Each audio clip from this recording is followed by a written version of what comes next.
Bon,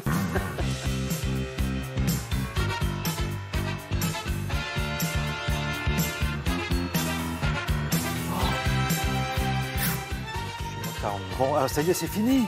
Oui, un adieu. C'est la dernière révérence d'un héros qui aura fait les beaux jours d'un feuilleton de France Télévisions. Ce soir, 21h, France 2 diffuse le dernier épisode de Nicolas Le Floch, commissaire de police sous Louis XV. Là, c'est Louis XVI, parce que, évidemment, le temps file.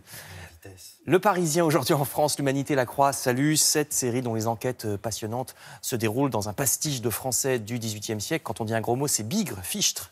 La victime n'est pas morte, elle a défunté. Et donc le dernier épisode ce soir s'appelle Le Noyé du Grand Canal. Il vous reste aussi les livres, puisque ce sont des romans au départ. Je passe du XVIIIe au XVIIe siècle, au XIXe siècle, pardon, puisque c'est Victor Hugo. Là aussi, excellent programme télé.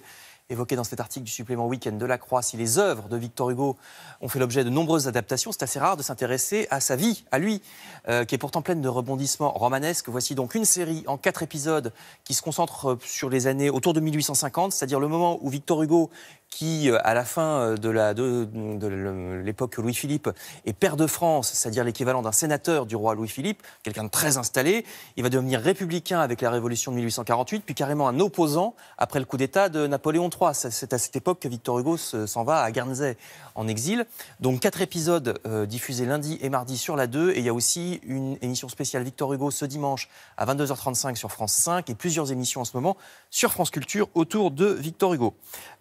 Après le 18e et le 19e siècle, je remonte encore dans le passé, mais plus loin, avec le Parisien qui nous apprend que le parc animalier de Souppes-sur-Loing, en Seine-et-Marne, est en train de se transformer en parc médiéval ce week-end. Les portes s'ouvrent pour la première fois sur cette immersion dans le Moyen-Âge, allez-y. Le Parisien se réjouit aussi que les châteaux de région parisienne fassent le plein de visiteurs.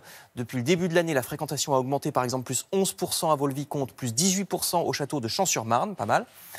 Je reviens à l'époque moderne avec Le Figaro et Les Échos qui nous parlent de photographie, puisqu'il y a en ce moment 2 événements à ne pas manquer. On a parlé de ces 2 expos dans Télématin. D'abord Dorothea Lange.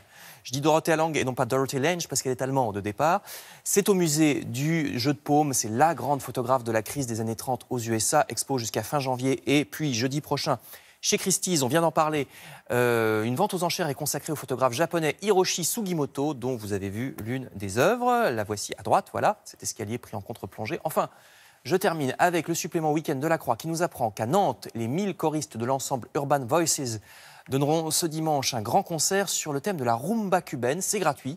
Il y aura 3 représentations, 15, 17 et 20 heures. C'est dans La Croix, c'est à la Cité des Congrès de Nantes. Et ce sera très bien.